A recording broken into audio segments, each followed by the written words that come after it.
زین بیش آبروی نریزم برای نان. باه باه باه.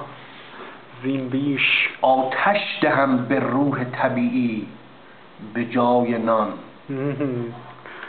خون جگر خورم نخورم نان ناکسان.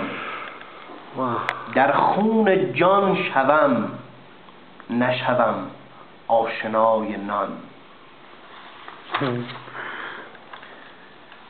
با این پلنگ همتی از سگ بتر بوم.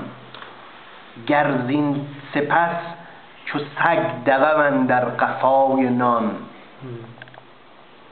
در جرم ماه و قرصه خورشید ننگرم. هرگه که دیده ها شودم رهنمای نان. از چشم زیبق آرم و در گوش ریزمش تا نشنوم ز سفره دونان صلای نان.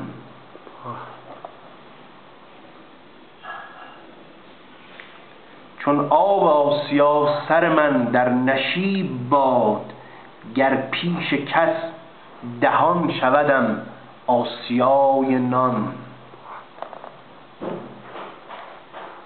از قوت در نمانم گو نان مباش از آنک قوتیست معده حکما را ورای نان.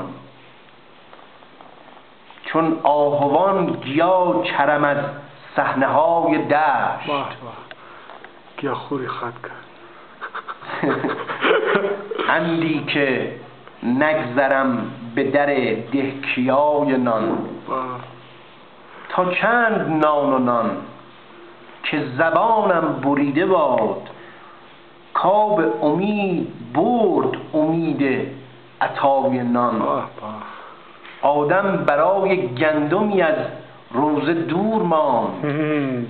من دور ماندم از دم همت از در همت برای نان.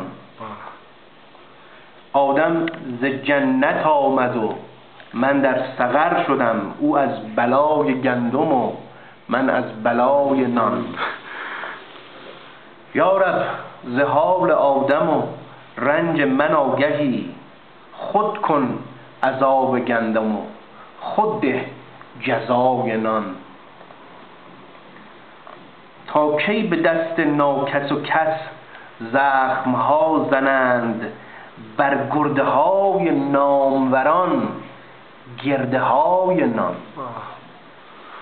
تا کی به دست ناکس و کس زخمها زنند بر گرده های ناموران گرده های نان. نانم نداد چرخ ندانم چه موجب است. ای چرخ ناسزا نبودم من سزای نان.